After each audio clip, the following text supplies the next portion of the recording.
I keep my daughter's last voicemail saved on my phone. I've listened to it maybe 400 times over the past 9 years. Her voice is 23 years old in that recording. Still a little raspy the way it always was in the mornings. Still ending sentences with that half laugh she never could quite suppress. Hey Dad, it's me. Just calling to say hi. Call me back when you get a chance. Love you. 11 seconds. That's all I have left of her voice. Her name was Lily. Lillian May Ostrander. She went by Lily from the day she could talk because she'd point at the flowers in our front yard and say, Lily, Lily, and my wife thought it was the most beautiful thing she'd ever seen, so that was that. She died on a Wednesday, March 4th, 9 years ago. A driver ran a red light on Route 9 outside of Bozeman and hit her car on the passenger side going 48 miles an hour.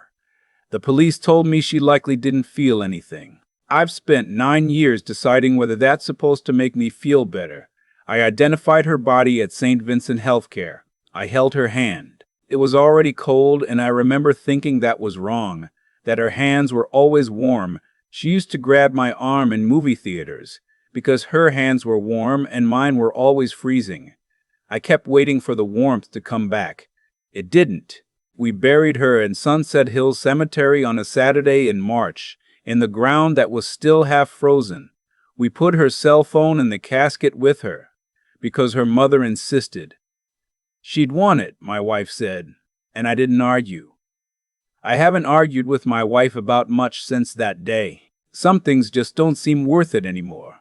I'm 64 years old now, retired from 31 years with the Gallatin County Public Works Department. I live in the same house where Lily grew up, the one with the front yard where she named herself after the flowers. My wife Eleanor sleeps in the bedroom.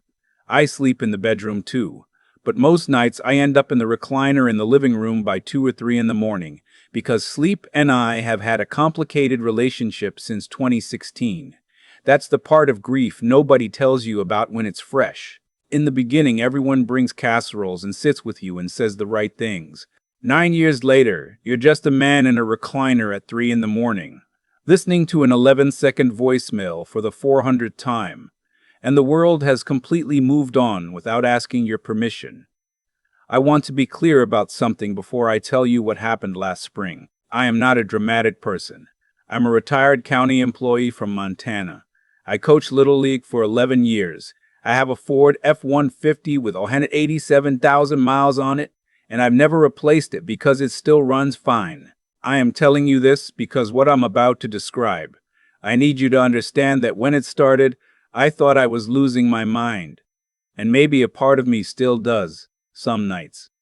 Last April, on a Thursday evening, I was sitting at the kitchen table paying bills. Eleanor was in the other room watching her programs. It was just a normal night.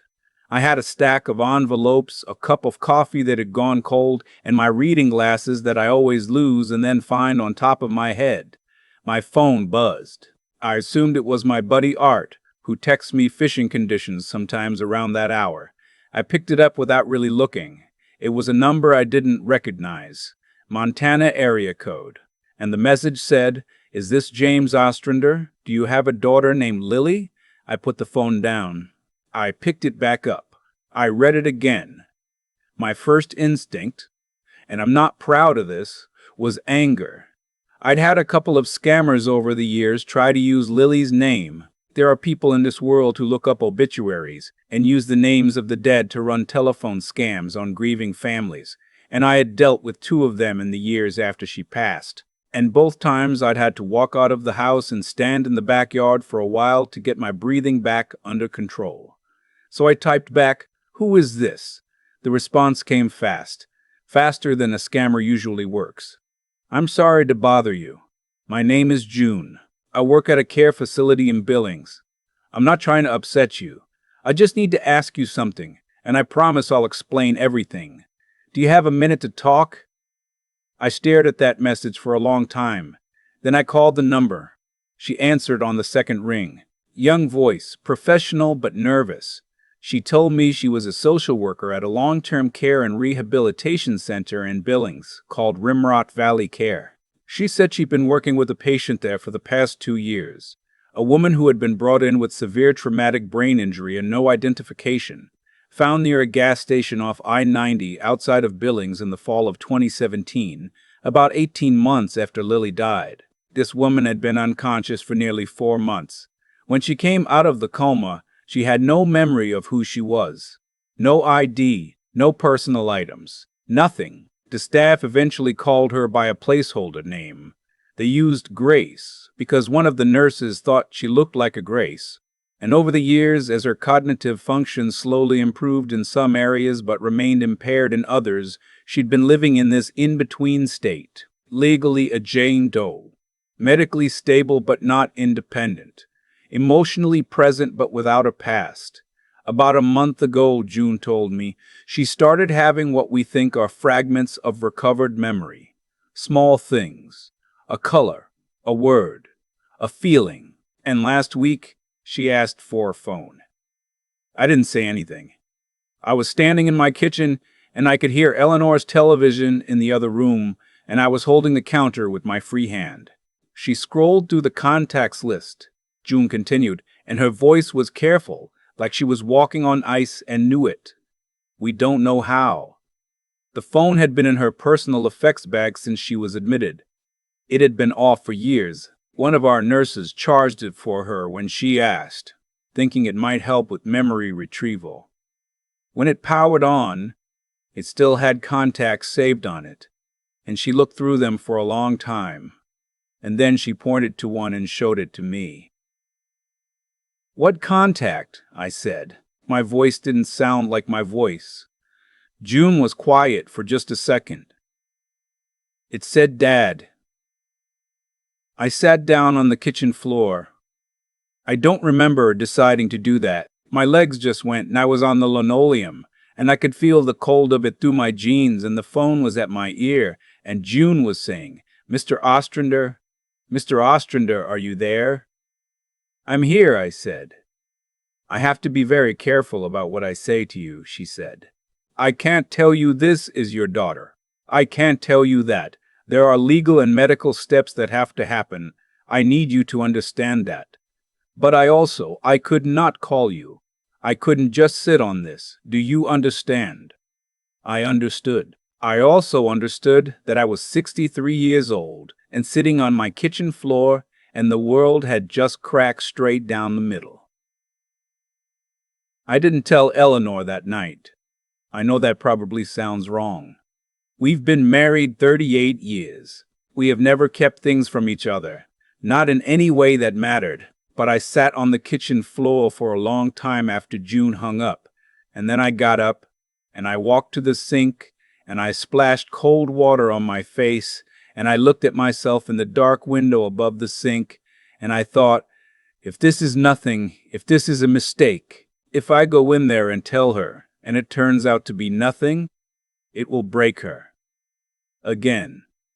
And I don't know if the pieces go back together a third time. We'd lost Lily. A year after that, Eleanor had a health scare that turned out to be nothing but scared us both into older people. We had survived, the two of us. But surviving isn't the same as being unbreakable. I wasn't willing to put something fragile in her hands until I knew what it was. So I didn't sleep that night. I sat in my recliner and I thought about the accident report, which I had read so many times I could reconstruct it from memory. Single vehicle impact. Lily's car had been T-boned on Route 9. The report said her car was struck with significant force and ended up 40 feet off the road in a drainage ditch. First responders had reached her within 11 minutes, and this was the detail that started working at me in the dark of that living room. The accident report also mentioned a second vehicle. Lily had been traveling with a passenger, a young woman named Amber Potts, a co-worker from the veterinary clinic where Lily worked. Amber had been thrown from the vehicle. She had been found some distance away. She had also died. 2 women. 2 deaths. 2 families notified. I had been to Amber's funeral. I had spoken to Amber's mother. We had stood at gravesides on opposite sides of the same week and carried the same impossible weight. But now I was sitting in a recliner at 4 in the morning, wondering something I had never let myself wonder before, because it had never occurred to me to wonder it. When they found two women at an accident scene, and both were critically injured, and identification was chaotic and traumatic and done in emergency conditions, could they have made a mistake? The next morning I called June back before 7 a.m. She was already at work. I asked her if I could see the patient. She said she needed to talk to her supervisor and their medical team, and there was a process, but she would push for it because she felt it was the right thing to do. She called me back by noon. She told me they wanted to do a DNA test first, before any in-person meeting, for the well-being of both me and the patient.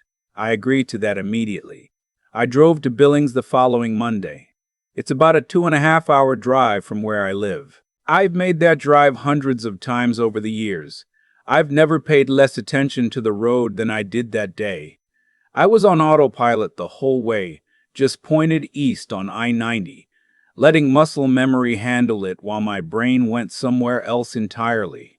At Rimrock Valley Care, a staff member met me in the lobby and took a cheek swab. June came out and shook my hand.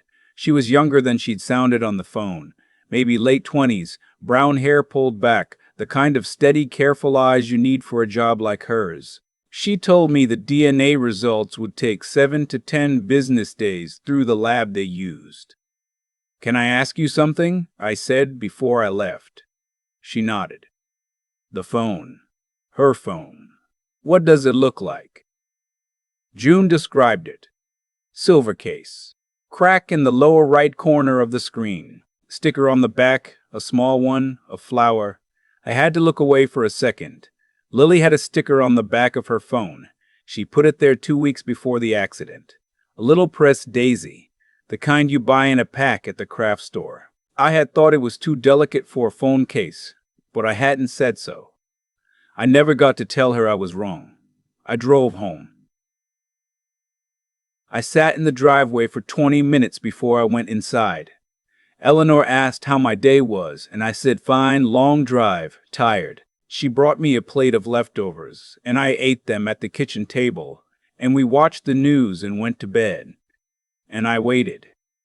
The 7 to 10 business days were the longest of my life. Longer than the days after the accident, in some ways, because grief has a kind of numbness to it that functions like insulation. This was the opposite of numb. Every hour had a texture. Every morning I woke up and the first thought wasn't grief anymore. It was a question. On the 9th day, June called. I was in the backyard. I had been pretending to check on the vegetable garden. I've been too distracted to properly maintain this spring. I saw her number and I sat down on the back porch steps. "Mr. Ostrander," she said, "I have the results." A pause. 1 second, maybe 2. But you know what they say about how a moment can take up more space than a year. That pause was about 9 years wide. The DNA is a match. I don't know what sound I made. Something not quite human. A sound that came from somewhere below language, below thought. From whatever part of a person outlasts reason. I had my hand over my mouth and the sun was hitting the back fence, and somewhere in the neighbor's yard, their dog was barking at something mundane and ordinary, and the world was completely unchanged except for the fact that my daughter was alive. She was alive. She had been alive in a care facility 2.5 hours from my house for over 2 years. She had been alive before that, somewhere, in some unnamed in-between space. 9 years of her life had happened without me, without her mother, without her own name. I called Eleanor from the back porch. She picked up from inside the house. "Can you come outside?" I said. "Why? What's wrong?" "Nothing's wrong," I said. "Please just come outside." She came through the back door, still holding a dish towel, squinting at me with that expression she gets when she thinks I'm being strange. I stood up from the steps. I couldn't speak for a second, and I think that scared her, because her face changed. "James, she's alive," I said. "Eleanor, she's alive." There are some things I won't try to write down because language can't hold them. What Eleanor's face did in that moment, what the next 10 minutes looked like, the dish towel on the grass, the way she grabbed my arms and I held her up and we were both on the ground somehow, and neither of us knew exactly how we got there. I'll just say this. Eleanor is a quiet person. She processes things internally. She has cried exactly 3 times in front of me in 38 years of marriage. That afternoon in the backyard, she cried for 45 minutes, and I counted, because I didn't know what else to do with my hands except hold her and look at the clock and think this is real, this is real, this is real. We drove to Billings together 2 days later. June had prepared the patient, had prepared Lily, as much as she could. She told us that Lily's memory was fragmentary, that she had some things, impressions, feelings, images, but not a full continuous narrative of who she was, that our meeting might bring things forward, or it might not, and we had to be prepared for both. We sat in a small family meeting room off the main corridor. Pale yellow walls. A table with a box of tissues on it that I hoped we wouldn't need and knew we would. A window facing a courtyard where someone had planted a rose bush that wasn't blooming yet. June brought her in. She was thin. She moved slowly, a slight hesitation in her left leg that June had told us was a residual from the injury. Her hair was shorter than Lily had ever worn it, cut practically, the way you'd cut it for someone who needs help with daily tasks. She was 42 years old, though she looked older in some ways and younger in others. She stood in the doorway and looked at us. I have played that moment back in my mind every day since. I have tried to fix every detail of it. The light, the angle, the exact position of her hands. Eleanor made a sound beside me, small and involuntary, the sound of something too large for a person's chest.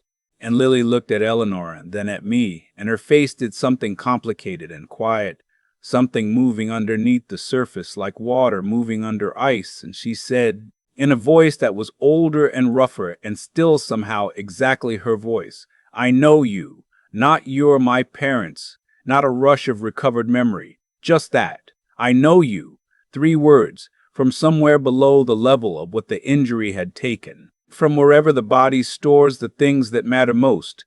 I couldn't speak. I just held out my hand. She crossed the room and took it, and her hand was warm. After 9 years, it was still warm, exactly the way I remembered it. That was 4 months ago now. We're still learning what her recovery looks like, and I won't pretend it's simple. There are days that are hard in new ways. Days when she remembers something and it's joyful, and days when she remembers something and it's devastating, and days when she doesn't remember much at all, and we just sit together and watch old home videos that June's team suggested we bring. Some of them make her laugh at things she can't explain, muscle memory of a joke she can no longer access consciously. The legal piece has been complicated.